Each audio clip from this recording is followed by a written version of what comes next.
یہ وہ جو تمہیں دنیا میں دیا، یعنی انہوں نے بہت پیار کا اظہار کیا. انہوں نے دنیا میں بھی کہا کہ ملے گا اچھا، اور اللہ کے ہاں جو آخرت میں ہے وہ اس سے بھی بہتر ہے.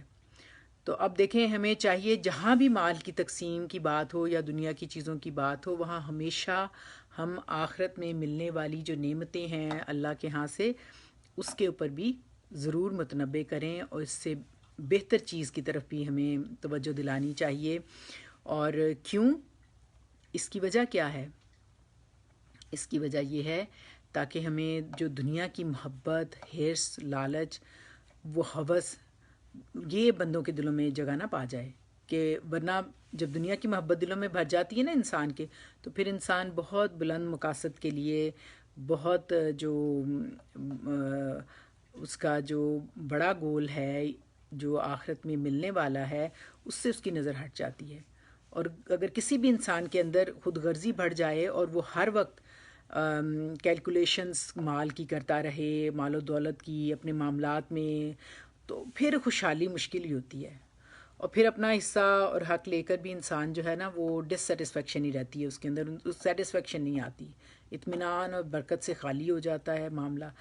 تو آپ کو جب بھی کوئی اس طرح کے معاملات پیش آئیں، تقسیم یا کوئی معاملہ پیش آئے، تو ساتھ ساتھ کوئی نہ کوئی آپ اچھی بات بھی اس کے ذریعے سے، حوصلہ افزا بات بھی کرتے رہیں، تاکہ حرص اور لالچ کم ہو. اور دلوں میں لالچ ہوتی ہے تو اس کا علاج ضروری ہے، ورنہ انسان لالچ ہی رہ جاتا ہے، اور مومن اور احسان کا جو لیول اللہ تعالیٰ چاہتے ہیں مسلمان سے، مومن سے، وہ اچیو نہیں کر پاتا. تو عظمیٰ، اگر تمہارا والیوم ٹھیک کر رہا ہے کام، تو تم حاشیہ نمبر 32 پڑھ کے دیکھو، ورنہ پھر میں آگے چلوں گی.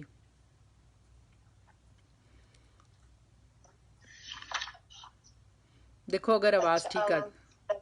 رحیم آ رہی ہے آواز؟ ہاں جی آ رہی ہے، ذرا دیکھو بڑھو. اچھا ٹھیک. یہاں اس مال غنیمت کی تقسیم کا قانون بتایا ہے جس کے متعلق تقریر کی ابتدا میں کہا گیا تھا کہ یہ اللہ کا انعام ہے، جس کے بارے میں فیصلہ کرنے کا اختیار اللہ اور اس کے رسول صلی اللہ علیہ وسلم ہی کو حاصل ہے.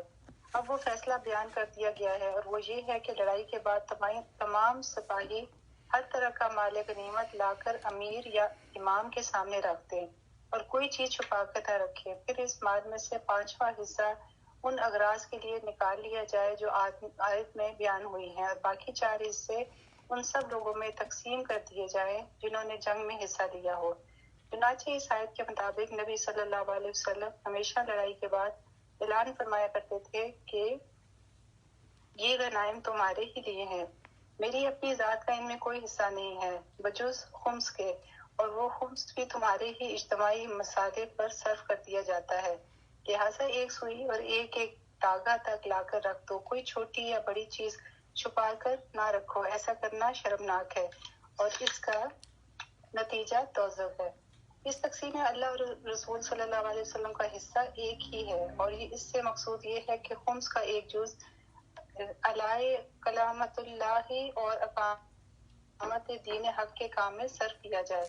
رشتہ داروں سے مراد نبی صلی اللہ علیہ وسلم کی زندگی میں تو حضور صلی اللہ علیہ وسلم کے رشتہ دار تھے، کیونکہ جب آپ صلی اللہ علیہ وسلم اپنا سارا وقت دین کے کام میں صرف فرماتے تھے اور اپنے معاش کے لیے کوئی کام کرنا آپ صلی اللہ علیہ وسلم کے لیے ممکن نہ رہا تھا، تو لا محالہ اس کا انتظام ہونا چاہیے تھا کہ آپ صلی اللہ علیہ وسلم کی اور آپ صلی اللہ علیہ وسلم کے اہل و عیال اور ان دوسرے اقربا کی جن کی کفالت آپ صلی اللہ علیہ وسلم کے ذمہ تھی، ضروریات پوری ہوں. اس لیے خمس میں آپ صلی اللہ علیہ وسلم کے اقربا کا حصہ رکھا گیا.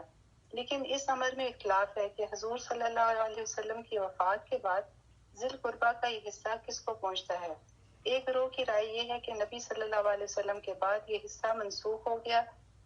دوسرے گروہ کی رائے ہے کہ حضور صلی اللہ علیہ وسلم کے بعد یہ حصہ اس شخص کے اقربا کو پہنچے گا جو حضور صلی اللہ علیہ وسلم کی جگہ خلافت کی خدمت انجام دے. تیسرے گروہ کے نزدیک یہ حصہ خاندان نبوت کے فقراء میں تقسیم کیا جاتا رہے گا.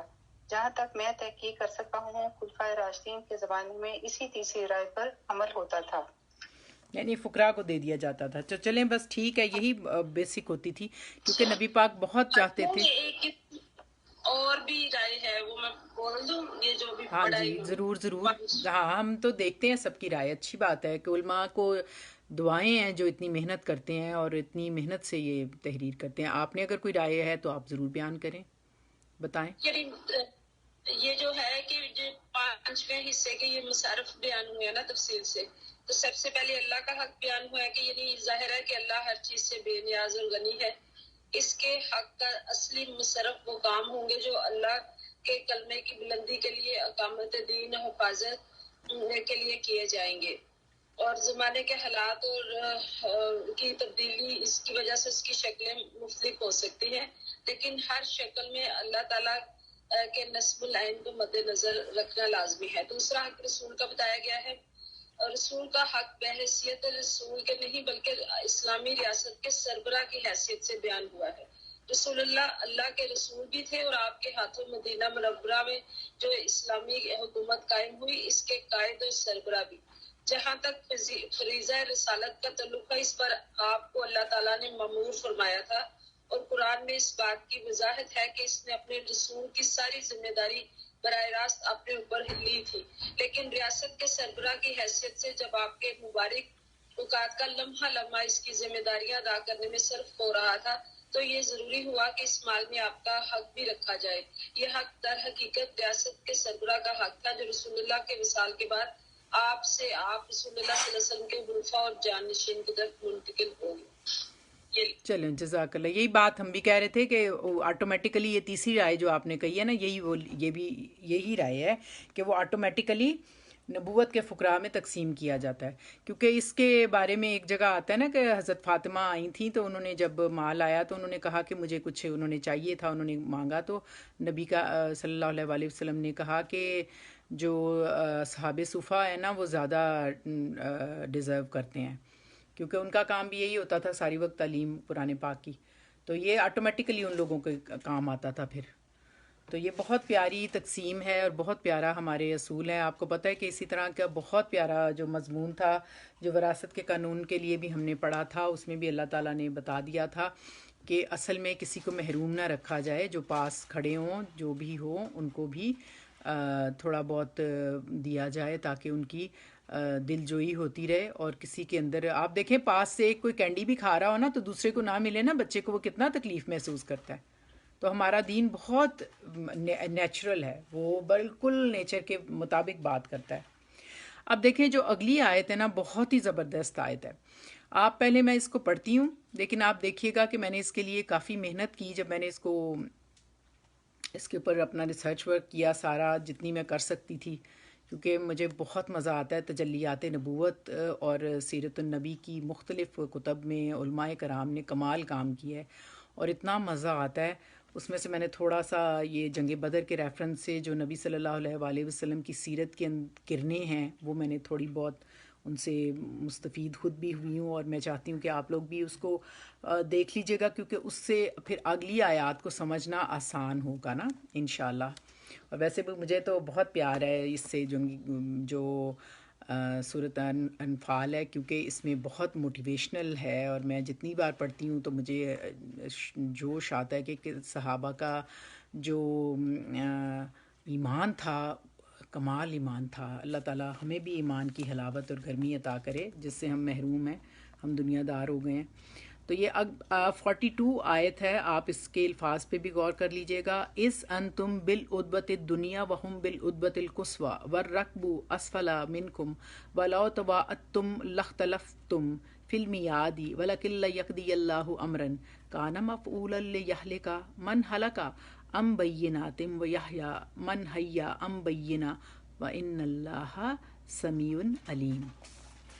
اب ان کے آپ دیکھیں کہ اللہ سبحانہ وتعالیٰ فرماتے ہیں اذ انتم بالعدبۃ الدنیا، اور اس وقت کو بھی یاد کرو جب تم وادی کے اس جانب تھے.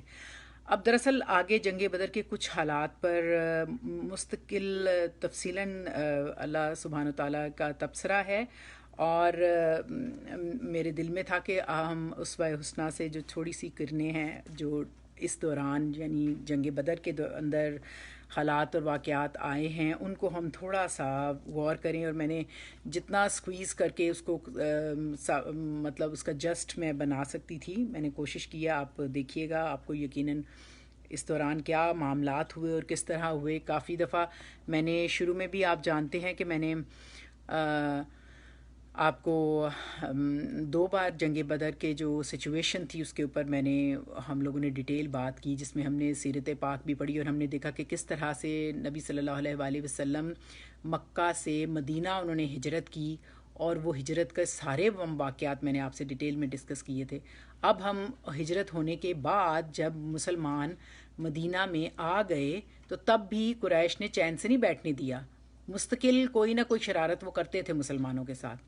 اب یہ 2 ہجری میں جو یہ تھوڑا سا واقعات ہیں ان کے اوپر آپ غور کیجیے گا، یقیناً آپ کو اس سے کافی استفادہ ہوگا کہ اگلی آیات کو سمجھنے میں آپ کو آسانی فیل ہوگی. اور ویسے بھی نبی پاک کی سیرت سے آپ کو چند باتیں جو ہیں وہ ملیں گی تو آپ اس کو بھرپور جو ہیں وہ اس سے مستفید ہو سکیں گے، آپ اس کو محسوس کر سکیں گے اس کی رحمت کو.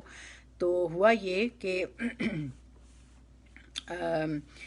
نبی صلی اللہ علیہ وآلہ وسلم کو ایک اطلاع پہنچی کہ غزوہ بدر کے حوالے سے اطلاع پہنچی کہ شام سے قریش کا ایک قافلہ، تجارتی قافلہ ابو سفیان کی سرکردگی میں آ رہا ہے. اس قافلے میں بے شمار مال و دولت تھا، تقریباً 50,000 دینار مالیت کا سامان تھا، اور یہ وہی قافلہ تھا جسے مکہ سے شام جاتے ہوئے مسلمانوں نے روکنا چاہا تھا، مگر اتفاقاً وہ بچ کر نکل گئے. اب اس کی واپسی کی خبر آئی تو آپ صلی اللہ علیہ وآلہ وسلم نے لوگوں کو چلنے کی دعوت دی. 300 سے کچھ زیادہ آدمی لے کر آپ صلی اللہ علیہ وآلہ وسلم روانہ ہوئے، اور جو سب کے سب پیدل تھے، سوار کوئی بھی نہ تھا، صرف 2 گھوڑے اور 70 اونٹ تھے، اور جن میں صرف 3 یا 4 اشخاص باری باری سوار ہوتے تھے. سامان جنگ بھی بالکل ناکافی تھا، اور صرف 60 آدمیوں کے پاس ذریں تھیں. جب آپ صلی اللہ علیہ وآلہ وسلم صفرا پر پہنچے، یہ ایک جگہ کا نام ہے، 2 جاسوس خبریں لانے کو بھیجے آپ نے. ادھر ابو سفیان کو بھی آن صلی اللہ علیہ وآلہ وسلم کے ارادے کی خبر پہنچ چکی تھی، اور اس نے زمزم الغفاری کے ذریعے اہل مکہ کو صورتحال سے آگاہ کر دیا. یعنی اپنے ایک بندے کے ذریعے اس نے بتا دیا کہ اب اٹیک ہونے والا ہے یا سم تھنگ ایسا ہے. تو اہل مکہ نے جب یہ سنا تو اپنے قافلے کو بچانے کے لیے کمر بستہ ہو گئے. سرداروں میں سے کوئی ایک شخص بھی نہ تھا جو فوج میں آ کر شامل نہ ہوا ہو سوائے ابو لہب کے. باقی سب شامل ہو گئے، صرف ابو لہب نہیں آیا. اب دیکھیں یہ اللہ تعالیٰ سب کو کیسے ختم کرنے کا اللہ تعالیٰ نے کیسی حکمت سے پلان کیا کہ انہوں نے خود ہی خوشی خوشی آ رہے ہیں وہ اپنی موت کے لیے نکلے. ابو لہب نے اپنی جگہ دوسرا شخص بھیج دیا، اور گرد و پیش کے قبائل عرب کو بھی دعوت دی گئی. یعنی صرف مکہ والے نہیں تھے بلکہ آس پاس کے علاقے سے بھی لوگوں کو بلایا گیا، جنگ کے لیے نکالا گیا. بنی عدی کے علاوہ تمام قبائل نے لبیک کہا، اور سب کے سب جمع ہو کر بڑے کروفر کے ساتھ چلے، بڑے فخر کے ساتھ چلے. بڑا کروفر میں نے آپ کو بتایا تھا نا، بڑا جو ایک ہوتا ہے نا جنگ کا جو گروہ ہوتا ہے اس کے لیے، تو ان کے اس میں ناچ گانے والیاں، کھانا پینا، بہت بہت زیادہ ان کا جو مال و زر تھا وہ تھا، اور مال و زر استعمال ہوا تھا. اس کے علاوہ تمام قبائل نے لبیک کہا، اور سب کے سب جمع ہو کر بڑے کروفر کے ساتھ چلے. اور اگلی آیت میں آپ کو اس کا ڈیٹیل ذکر بھی ملے گا. آن صلی اللہ علیہ وسلم کو جب قریش کے اس ساز و سامان کے ساتھ چلنے کا معلوم ہوا تو صحابہ کے سامنے صورتحال پیش کر کے مشورہ طلب کیا. مہاجرین نے نہایت دلخوش کن جواب دیے، اور اتنا اچھا جواب دیا کہ جس سے آپ صلی اللہ علیہ وآلہ وسلم کا دل خوش ہو گیا. مگر انصار خاموش تھے. آپ صلی اللہ علیہ وآلہ وسلم نے پوچھا تو پھر مہاجر بول اٹھے، لیکن انصار کی طرف سے ابھی کوئی جواب نہیں آیا تھا. تیسری مرتبہ جب آپ صلی اللہ علیہ وآلہ وسلم نے سوال کیا تو یہ بات قابل غور ہے کہ نبی صلی اللہ علیہ وآلہ وسلم کسی معاملے کو کرتے ہوئے آپ نے صرف ڈائریکٹ نہیں کہتے تھے کہ بس میں نے یہ کہہ دیا، حکم دے دیا تو ایسا ہو جائے، بلکہ آپ نے اپنا سوال دہرایا، اور پھر انصار سمجھ گئے کہ نبی صلی اللہ علیہ وآلہ وسلم ہم سے جواب چاہتے ہیں. چنانچہ سعد بن معاذ رضی اللہ عنہ کھڑے ہوئے اور کہا، یا رسول اللہ، گویا آپ کا روح سخن ہماری طرف ہے. اور واقعی ایسا ہی تھا، کیونکہ انصار نے صرف مدینہ کے اندر رہتے ہوئے حفاظت کی مدد کا ذمہ داری لی تھی نا. اور کب لی تھی؟ آپ کو میں نے بیعت عقبہ اور بیعت ثانیہ بتائی تھی کہ نبوت کے 12ویں سال بیعت عقبہ ہوئی تھی جب مدینہ سے کچھ لوگ گئے تھے، اور بیعت ثانیہ ہوئی تھی 13 نبوی کو. تو اب معاملہ مدینہ سے باہر درپیش تھا، اس لیے وہ خاموش تھے کہ ہماری لمٹس کہاں تک ہیں۔ حضرت سعد نے کہا آپ صلی اللہ علیہ وآلہ وسلم سمجھتے ہیں کہ انصار مدینہ کے باہر آپ کی اطاعت اور حمایت ضروری نہیں سمجھتے، لیکن میں انصار کی طرف سے کہتا ہوں کہ میں آپ صلی اللہ علیہ وآلہ وسلم ہم آپ سب کے جہاں بھی آپ جائیں گے ہم آپ کے ساتھ ہوں گے، اور جس سے چاہیں آپ لڑیں، جس سے چاہیں آپ ملیں، جہاں بھی جائیں ہم آپ کے ساتھ ہیں۔ آپ جو چاہیں ہمیں حکم دیجئے، ہم ہر حال میں تابع فرما ہوں گے۔ آپ صلی اللہ علیہ وآلہ وسلم کے ساتھ ہماری رسی ڈور بند چکی ہے، اور ہم اس کو گرہ کو کھلنے نہیں دیں گے، اور ہم کسی حال میں بھی الگ نہیں ہوں گے۔ باخدا اگر آپ صلی اللہ علیہ وآلہ وسلم ہمیں سمندر پر جا پہنچائیں اور اس میں اتر جانے کو کہیں تو ہم آپ صلی اللہ علیہ وآلہ وسلم کے ساتھ کود جائیں گے۔ یہ انصار کا جانثاری تھی، اور ہم میں سے ایک بھی پیچھے نہ رہے گا۔ اور دوسری روایت میں ہے کہ آپ صلی اللہ علیہ وآلہ وسلم انہوں نے کہا کہ آپ ہمیں برق الغمات تک بھی لے جائیں تو ہم وہاں بھی جانے کے لیے تیار ہوں گے۔ اور اس وقت حضرت مقداد بن عمر نے اٹھ کر کہا، بہت ہی پیارا کہا کہ یا رسول اللہ، جدھر آپ صلی اللہ علیہ وآلہ وسلم کا رب آپ کو حکم دے رہا ہے آپ اسی طرف چلیں، ہم آپ کے ساتھ ہیں۔ جس طرف بھی آپ جائیں گے، ہم بنی اسرائیل کی طرح یہ کہنے والے نہیں ہیں۔ آپ کو یاد ہے بنی اسرائیل کی یہ بات، فَاذْهَبْ أَنْتَ وَرَبُّكَ فَقَاتِلَا إِنَّا هَاهُنَا قَاعِدُونَ، تم اور تمہارا رب جاؤ اور ہم یہاں بیٹھے ہیں، ہم تو نہیں لڑیں گے۔ یہ سورۃ مائدہ میں ہم نے پڑھا تھا نا، آیت نمبر 24 میں۔ تو آپ صلی اللہ علیہ وآلہ وسلم، آپ صلی اللہ علیہ وآلہ وسلم کا رب دونوں لڑیں، ہم آپ صلی اللہ علیہ وآلہ وسلم کے ساتھ جانے ہم یہ انصار نے کہا کہ ہم ان کی طرح نہیں کہیں گے، ہم آپ کے ساتھ جانے لڑائیں گے جب تک ہم میں سے ایک آنکھ بھی گردش کر رہی ہے، ہم آپ کے ساتھ ہیں۔ تو اللہ تعالیٰ ان کے بہت درجات بلند کرے کہ اس مشکل کے وقت میں انصار کے اندر یہ جذبہ تھا جس نے پھر آپ صلی اللہ علیہ وآلہ وسلم کا حوصلہ بڑھ گیا اور حوصلہ افزائی بھی کی، تو آپ کا چہرہ مبارک خوشی سے دمک اٹھا۔ اب نبی صلی اللہ علیہ وآلہ وسلم کی حکمت عملی یہ تھی کہ کسی بیرونی طاقت سے ٹکرانے سے پہلے آپ کے اندر کے ساتھ ہی انصار اور مہاجرین سب آپس میں متفق ہوں، جڑ جائیں، اور یہ بات آئی امرہم شورا بینہم، اور آپس کے تمام معاملات مشورت سے، اور آپ صلی اللہ علیہ وآلہ وسلم نے ایک فیصلہ کیا اور اعلان سنا دیا۔ یہ ایسا نہیں کیا کہ آپ ایک فیصلہ کریں اور اس کے بعد اعلان کر دیں سب کو کہ وہ جانا ہے، اور جس کا جی چاہے وہ نکلے، جس کا جی چاہے نہ نکلے، جو ثواب لینا چاہتا ہے نکلے۔ نہیں، اس طرح نہیں، بلکہ آپ نے اس سے مشورہ کیا، سب کو جمع کیا، اور پھر اس طرح سے ذہنی طور پر مشورہ کرنے کی وجہ سے سارے ایک سیٹسفیکشن بھی ہوئی، اور کام میں ایک جو ہے وہ جذبہ بھی پیدا ہو گیا۔ تو اور چونکہ مقصد واضح ہو کر سامنے آ چکا تھا، اس موقع پر آپ صلی اللہ علیہ وآلہ وسلم نے فرمایا، مسلمانوں چلو تمہارے لیے بشارت ہے، اللہ نے 2 میں سے 1 کے دینے کا مجھ سے وعدہ فرمایا ہے۔ یہ آیت نمبر 7 میں آپ نے کہا تھا نا، ہم نے پڑھا تھا نا، وَإِذْ يَعِدُكُمُ اللَّهُ إِحْدَى الطَّائِفَتَيْنِ، یعنی اور یاد کرو جب اللہ تعالیٰ نے 2 گروہوں میں سے ایک پر غلبے کا تم سے وعدہ فرمایا تھا۔ نبی صلی اللہ علیہ وآلہ وسلم نے فرمایا، میں دشمنوں کے سر بریدہ لاشیں دیکھ رہا ہوں، ادھر مسلمان آگے بڑھ رہے تھے، ادھر ابو سفیان ساحل کے راستے سے ہو کر خطرے سے بچ نکلا تھا، اس نے راستہ تبدیل کر لیا تھا۔ جب اسے پوری طرح اطمینان ہو گیا تو قریش جو بدر کی طرف پیش قدمی کر رہے تھے، ابو سفیان نے انہیں لکھ کے انہیں کہا کہ تم لوٹ جائیں، لیکن اب وہ جو قافلہ کروفر کے ساتھ نکلا تھا مکے سے ابو جہل کی کمانڈ میں، انہیں بتایا گیا کہ خیریت سے پہنچ گیا، کیونکہ وہ نیچے سے وادی تھی نا، اس میں سے وہ نکل گئے تھے ابو سفیان کا قافلہ نا، اپنا سارا جو مال تھا لے کے تجارت کا وہ نکل گیا تھا۔ پہلے اسی نے بلایا تھا مکہ سے قریش کو، اب اس نے بتا دیا کہ میں سیف اینڈ ساؤنڈ نکل گیا ہوں تو تم لوگ واپس چلے جاؤ۔ تو لیکن یعنی کارواں اور اپنا جو قافلہ ہے وہ اس نے جوفا میں نا ایریا تھا ایک، جوفا میں خط لکھ کے ابو جہل کو مل گیا تھا جوفا میں، اور وہ قافلے والوں نے قافلے والے جو سارے تھے انہوں نے تو لوٹنے کا پروگرام بھی بنا لیا، لیکن ابو جہل نہ مانا، کہنے لگا باخدا ہم بدر تک ضرور جائیں گے، وہاں ہم اتریں گے، آرام کریں گے، عربوں کو خوب کھلائیں پلائیں گے، ناچ گانے والیاں ان کے ساتھ تھیں اور خوب ان کا ہلا گلا تھا۔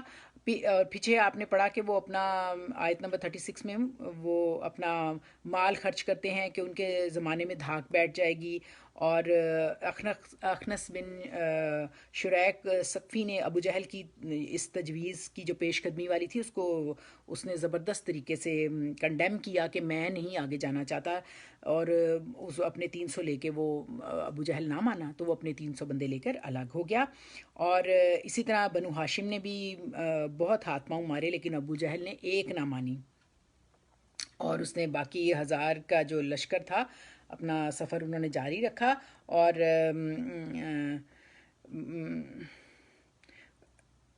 جا کے انہوں نے بدر کے ایک میدان میں، وسیع میدان کے پیچھے انہوں نے پڑاؤ بھی ڈالا، اور کہنے لگا، ابو جہل کہنے لگا، واللہ تم ہمارے ساتھ جو باقی جانا چاہتے تھے واپس ان کو نہیں جانے دیا، اور کہا واللہ تم ہمارے ساتھ چھوڑ کے ہرگز نہ جانے پاؤ گے، یعنی اب تم واپس نہیں جا سکتے. دوسری طرف رسول پاک صلی اللہ علیہ وآلہ وسلم برابر پیش قدمی کرتے چلے جا رہے تھے، یعنی بدر کی طرف بڑھتے گئے، اور یہاں تک کہ شام کے وقت بدر کے قریبی کنویں تک پہنچ گئے، اور صحابہ سے مشورہ کیا کہ کہاں اترنا بہتر ہوگا. تو حباب بن منظر علیہ السلام نے عرض کی، یا رسول اللہ، صحابہ نے، اب مجھے اس علاقے کا حال اچھی طرح معلوم ہے، اگر اندر چل کر وسط میں اترنا پسند فرمائیں تو وہاں میٹھے پانی کی افرات ہے، ہم ابھی چل کر دشمن سے پہلے پہنچ جائیں گے اور قرب و جوار کے کنویں بند کر دیں گے. قریش بھی پانی پر قبضہ کرنے کی غرض سے وہ بھی چاہتے تھے کہ پانی جو میٹھا پانی ہے پہلے اس پہ قبضہ کر لیں، وہ بھی تیز تیز چلتے ہوئے آ رہے تھے، مگر مسلمان پہلے پہنچ گئے اور اچھی جگہوں پر قبضہ کر لیا. منزل مقصود پر پہنچ کر آپ صلی اللہ علیہ وآلہ وسلم نے حضرت علی اور حضرت زبیر کو حالات کی جستجو کے لیے بھیجا کہ مزید معلومات حاصل کریں. وہ قریش کے 2 غلام گرفتار کر لائے.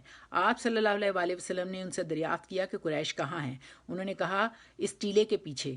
پوچھا کتنے ہیں؟ انہوں نے لا علمی کا اظہار کیا. فرمایا اچھا روز کتنے اونٹ ذبح کرتے ہیں؟ انہوں نے غلاموں کی تعداد نہیں بتائی، جو پکڑے گئے تھے نا انہوں نے غلاموں کی تعداد نہیں بتائی. اور آپ صلی اللہ علیہ وآلہ وسلم نے پوچھا روز کتنے اونٹ ذبح کرتے ہیں؟ تو انہوں نے کہا کہ 9 یا 10. تو آپ صلی اللہ علیہ وآلہ وسلم کی یہ حکمت تھی کہ آپ نے اسی سے اندازہ کر لیا کہ یہ 900 اور 1000 کے درمیان ہیں لوگ، یعنی اتنا یہ قافلے میں لوگ ہیں جو لڑنے کے لیے آئے ہیں. تو اس رات اور نبی پاک صلی اللہ علیہ وآلہ وسلم کی حکمت بھی تھی اور ان کا اندازہ بالکل درست تھا. اس رات مسلمانوں کی کوچ میں ایک بڑی سہولت اس تائید غائبی سے ہوئی، یعنی یہ جو سارا معاملہ تھا اس میں اللہ تعالیٰ کی مدد یہ ہوئی کہ آسمان کے دروازے کھول دیے گئے، مگر دونوں سمتوں میں یعنی دونوں طائفین جو تھے ان کی طرف بارش کی حالت بالکل مختلف تھی. یعنی مسلمانوں کی طرف زور کم تھا، چھینٹیں پڑ گئیں جس سے مسلمانوں کے لیے موسم خوشگوار ہو گیا، مجاہدین سے غبار سفر بھی دور ہو گیا اور دلوں اور جسموں سے تازگی آ گئی. ریت بیٹھ کر زمین اس قابل ہو گئی کہ تیزی سے سفر ہو سکے، لیکن کفار کی طرف بارش مسلح دھار تھی جس سے ان کی کوچ میں سخت دقت پیدا ہو گئی. پورا لشکر چلنا مشکل ہو گیا، چنانچہ مسلمان ان سے پہلے ہی پہنچ گئے. جلدی حوض بنا کر پانی محفوظ کر لیا اور پانی باقی کنویں بند کر دیے. اس موقع پر رسول پاک صلی اللہ علیہ وآلہ وسلم نے کے ٹھہرنے کے لیے سامنے کی پہاڑی پر انہوں نے ایک چھپر کے سائبان بنایا، جس میں جانے سے پہلے آپ نے میدان بدر کا چکر لگایا اور ہاتھ کے اشاروں سے بتایا حاذا مصرع فلان و حاذا مصرع فلان غدن انشاءاللہ، یہ کل فلاں سردار کی قتل گاہ ہوگی اور اس جگہ فلاں کی قتل گاہ ہوگی. بعد میں دیکھا گیا تو ہر شخص کو بتائی ہوئی جگہ پر خاک و خون میں آلودہ پڑا تھا. جب مشرکین کے دستے بھی سامنے آ گئے، 17 رمضان کو بدر کے مقام پر فریقین کا مقابلہ ہوا، اور جس میں نبی صلی اللہ علیہ وآلہ وسلم نے دیکھا کہ 3 کافروں کے مقابلے میں ایک مسلمان ہے اور وہ بھی پوری طرح مسلح نہیں ہے. تو آپ صلی اللہ علیہ وآلہ وسلم نے اللہ کے آگے دعا کے لیے ہاتھ پھیلائے، انتہائی خضوع و تضرع کے ساتھ عرض کرنا شروع کیا، اللہم ہاذہ قریشی جاءت بخیلہا و فخرہا جاءت تحاربوکا و تکذبوکا رسولوکا، اے اللہ یہ قریش اپنے فخر اور غرور کے ساتھ آئے ہیں تاکہ تیرے رسول کو جھوٹا ثابت کریں. اللہم فنصر کا وعدتی، اے اللہ بس آ جائے تیری وہ مدد جس کا تو نے مجھ سے وعدہ کیا تھا. اللہم انا تہلکا حاضل اصاباتی الیوم لا تعبدو ابداً، اے اللہ اگر آج یہ مٹھی بھر جماعت ہلاک ہو گئی تو روئے زمین پر تیری عبادت نہ ہوگی۔ اتنا کہنا تھا کہ پیچھے سے حضرت صدیق اکبر رضی اللہ عنہ چمٹ گئے اور کہنے لگے یا رسول اللہ ابشر، خوش ہو جائیے، فوالذی نفسی بیدہ لیجزینہ ما وعدہ کا، تمہارے تمام مسلمانوں نے بھی بہت تضرع اور زاری سے دعا مانگی، چونکہ یہ سب کچھ آگے آنے والا ہے دہران، اس لیے میں اس کو دہرا رہی ہوں تو آپ کو آگے والی سچویشنز جو ہیں وہ سمجھنے میں آسانی ہوگی۔ تو نبی صلی اللہ علیہ وآلہ وسلم اور صحابہ، آپ کو پتہ ہوگا کہ کیسے کیسے انہوں نے دعائیں مانگی اور کس کس طرح سے اللہ تعالیٰ کی مدد آئی اور کس طرح سے حکمت عملی نبی پاک نے اڈاپٹ کی۔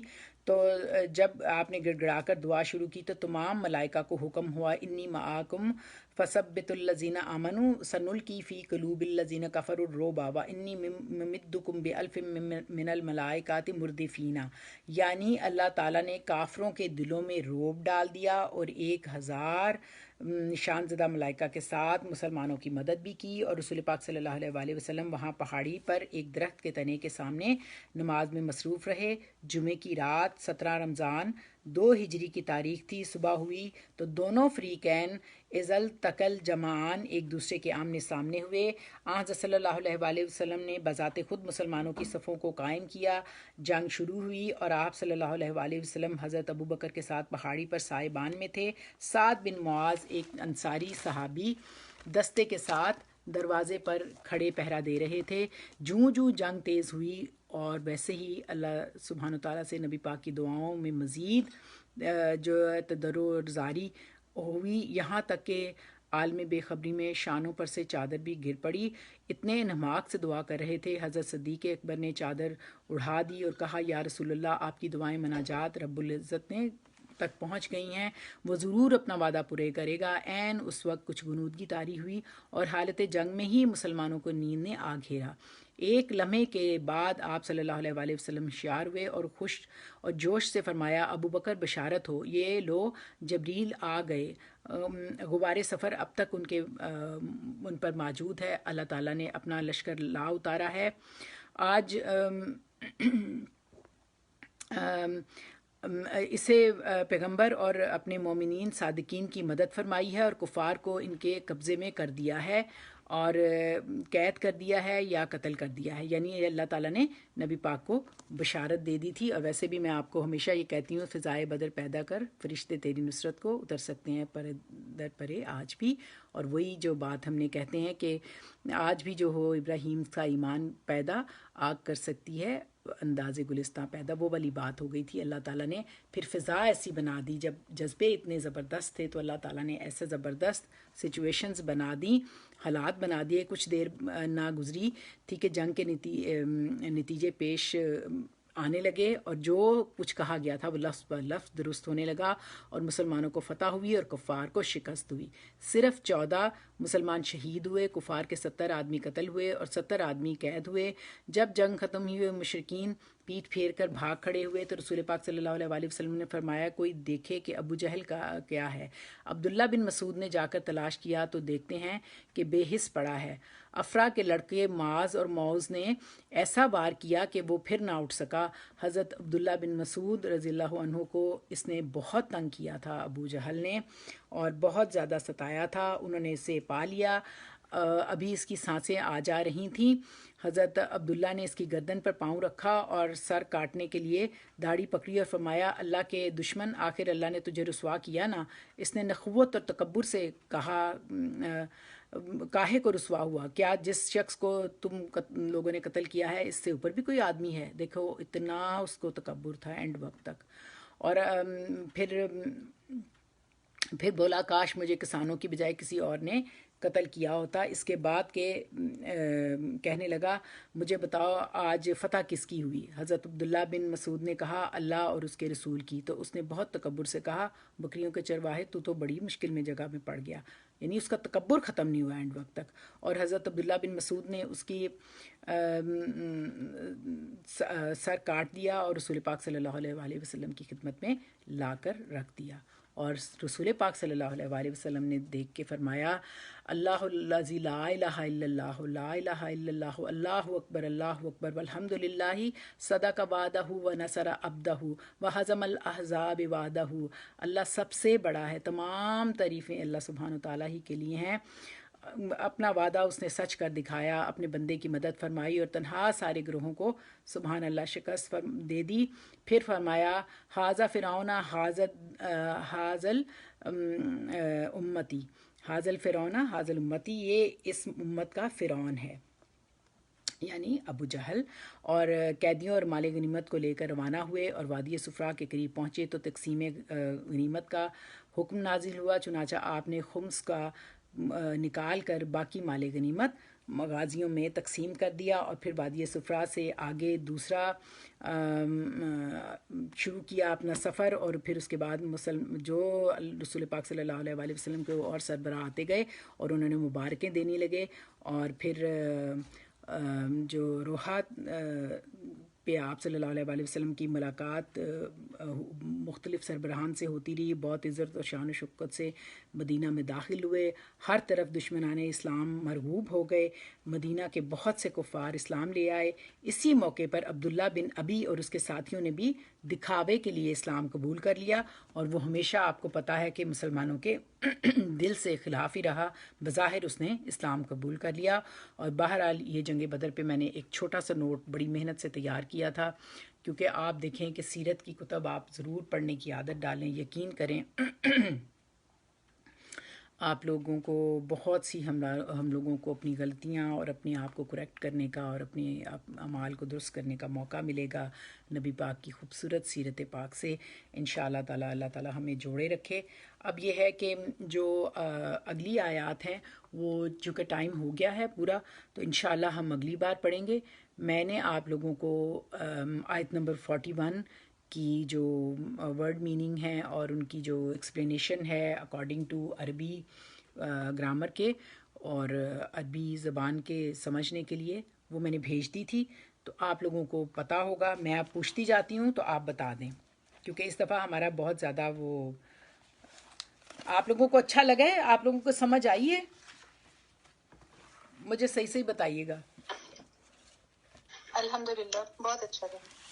ہاں نبی پاک کی میں نے نا بڑے پیار سے، مجھے بہت مزہ آتا ہے. میرے پاس نا لکھی ہوئی ہے نا نبی پاک کی سیرت کی کتب، میں نے اتنی ساری میں نے رکھی ہوئی ہے نا، تو مجھے میرا دل کرتا ہے، میں سمجھ ہی نہیں آتی کیا لکھو تو کیا چھوڑو نا. تو میں کہتی ہوں کہ آپ سب لوگ پڑھیں، بہت مزہ آئے گا. رحیق المختوم بھی ہے، تجلیات نبوت بھی ہے، مولانا شبلی نعمانی کی بھی ہے، پھر مختلف علماء نے تفسیر کے اندر بہت پیاری سیرت سے باتیں لکھی ہیں. آپ لوگ عادت ڈال لیں تو بہت ہی سکون ملتا ہے اور اللہ کا قرب ملتا ہے. نبی پاک کی سیرت سے روشنی ملتی ہے. اللہ ہمیں عطا کرے. تو اب میں آپ سے پوچھتی جاتی ہوں، آپ مجھے بتاتے رہیے گا. ہم آیت نمبر 41 کو آپ لوگ ایکسپلین کر دیجیے گا. والمو، جی والمو کیا ہے؟ پہلے تو اس کا روٹ ورڈ بتا دیں. جی کون بتائے گا؟ آپ بتاتے جائیں. تمہارا کام بہت اچھا تھا سمیرا، آپ کو تو بیٹے بہت اچھا تم لوگوں کو آنا چاہیے. نمرہ ملائکہ کوئی بھی بتاؤ. جان لو، اس کا مطلب جان لو. اور یہ ہاں اس کا ہاں عین لام میم علم سے ہے. اب روٹ ورڈز تو آپ کو آ گئے ہیں، آپ کو صرف اور نحو کا کچھ ایسٹیمیٹ ہے. تو والمو جو ہے ویسے تو ابھی آپ نے نہیں پڑھا، یہ فعل ہے، امر ہے، حکم ہے. تو لیکن یہ ہے کہ جسٹ ٹو آپ لوگوں کو جو الفاظ کے ساتھ جو ہوتی ہے نا فیملیئر ہونا، اس کے لیے ضروری ہوتا ہے. انما، انما کیا ہے؟ کوئی ایک بتائے.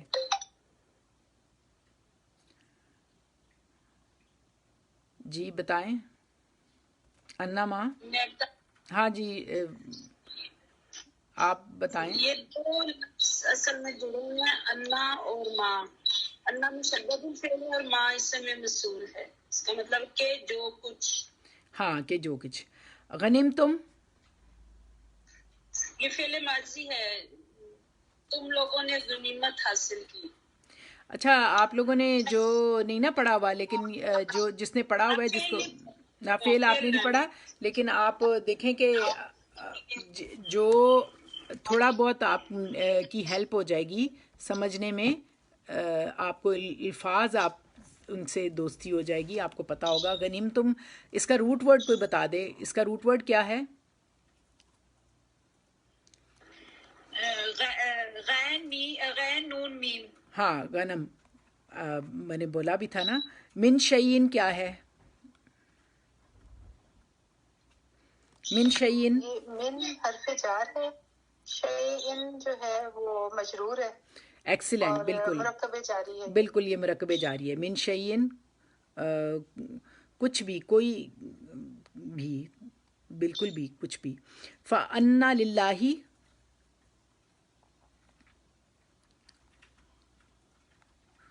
آپ لوگ بتائیں.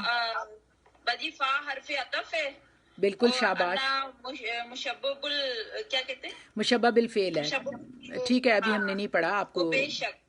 ہاں تو جو ہے نا یہ فا رابطے والا بھی ہوتا ہے، ہاں جی. تو بے شک للہ جو ہے وہ مرکب جاری ہے. ایگزیکٹلی، ماشاء اللہ، مرکب جاری ہے. لام حرف جار ہے اور اللہ اسم ہے. للہ، سبحان اللہ، حرف جلالہ ہے. اور خمسہ کون ایکسپلین کرے گا؟ ذرا سمیرا اس کا آپ مطلب ہے پانچواں، اور ہاں، ہو کی ضمیر لگی ہوئی ہے، اور ہو کی ضمیر اور کس طرف جا رہی ہے؟ یہ ضمیر جو ہے خموسوں کی طرف ہی ہے، خموسہ. اور یہ جو ہے نا یہ واحد کی ضمیر ہے، واحد ہے، بالکل واحد ہے. واحد مذکر ہے. ہاں واحد مذکر ہے. تو آپ دیکھیں یہ جو ہے نا خمسوں میں 5 حصے ہیں نا، تو ہو کی ضمیر جاری ہے. وہ 5واں حصہ جو بھی میں نے آپ کو بتایا تھا نا کہ وہ 5واں حصہ، پانچویں حصے کی طرف. ہاں اس کا ایک حصے، پانچواں حصہ. ہاں 5واں حصہ جو ہے نا ایک، اسی لیے ہو کی ضمیر واحد آئی ہے. تو ضمیر ہمیشہ راجی ہوتی ہے، رجوع کرتی ہے، اپنے مرجع کی طرف لوٹتی ہے. تو اس کا مرجع پیچھے ہی ہے خمس میں جو 5واں حصہ ہے. جزاک اللہ، آپ لوگوں نے بڑا اچھا ایفرٹ کیا ہوا ہے. وَلِلرَّسُولِ، اب وَلِلرَّسُولِ کو کون ایکسپلین کرے گا؟ جو ہے نا حرف عطف ہے، اور للرسول جو ہے وہی مرکب جاری ہے. ایگزیکٹلی. اور رسولی، جار میں رسولی جو ہے وہ اس کے زیر ہے. ہاں یہ جار مجرور ہے. اب آپ اس کو جو ہے نا، حرف جار کی وجہ سے. ہاں حرف جار کی وجہ سے رسول کے نیچے جار آئی. یہ جو ضمیر تھی وہ غنیمت کی طرف جائے گی، یعنی غنیمت کا 5واں حصہ ہوگا نا، مال غنیمت. ٹھیک ہے، مال غنیمت میں جو 5واں حصہ ہے تو پھر وہ مال غنیمت کی طرف جائے گی. وہ لفظوں میں نہیں آیا ہوا، لیکن وہ جو غنم تم میں فائل ہے نا اس کی طرف جا رہا ہے. یہ تھوڑی مشکل تھی. ہاں ہم نے ابھی کیا بھی نہیں نا فیل، ہم ابھی اسم کے ہیں نا. چلو ٹھیک ہے، آپ کو اگر لگے تو آپ کر سکتے ہو، جس کو ایکسپلین کرنا ہو، اگر پتہ ہو، ہم سے کوئی کوتاہی نہ ہو جائے. بہرحال ہم جتنا پڑھا ہے اس کے مطابق ہم اس کو اینالائز کرتے ہیں. واو حرف عطف ہے. للرسولی آپ نے بتا دیا جار مجرور ہے. لام جو ہے حرف جار ہے، اور رسولی کو اس نے جر دی، رسول کے لیے. اور ولی ذل قربا. اچھا شبانہ اس کو نا، اسی طرح یہ بھی حرف عطف ہے واو، اور لی جو ہے یہ حرف جار ہے. ذل قربا جو ہے لی ذل قربا، ہاں یہ جار مجرور ہے. شبان عظمیٰ یہ بھی جار مجرور ہے، اضافی تو نہیں ہے، مرکب اضافی بھی ہے. یہ بہت انٹرسٹنگ ہے. مرکب جاری ہے یہ. مرکب جاری کافی بن کے آ رہا ہے نا. ایگزیکٹلی، بالکل سمیرا، بالکل ایکسیلنٹ. مرکب جاری مرکب جاری جو ہے وہ مضاف بن کے آیا ہے. آگے قربا جو ہے نا، یہ قربا کی جو حالت ہے نا، محلن ہم کہیں گے کہ یہ جری حالت میں ہے. اب اس کو جو ہے نا ایکسپلین کرے گی شبانہ. نا شبانہ اس کو ذرا عطف اور معطوف کے مطابق ایکسپلین کر دو. اچھا، یہ پہلے سب سے للہ ہی آیا تھا نا لام کے ساتھ جار مجرور، تو جو ولی ہے نا یہ اس پہ عطف کر رہا ہے، یعنی کہ للہ ہی جو ہے وہ معطوف علیہ ہے، اور واو عطف اور للرسولی عطف. پھر یہ آگے لازی پہ کیا اس نے، تو یہ پھر للرسولی معطوف علیہ بنا، اور واو عطف اور لازی جو ہے وہ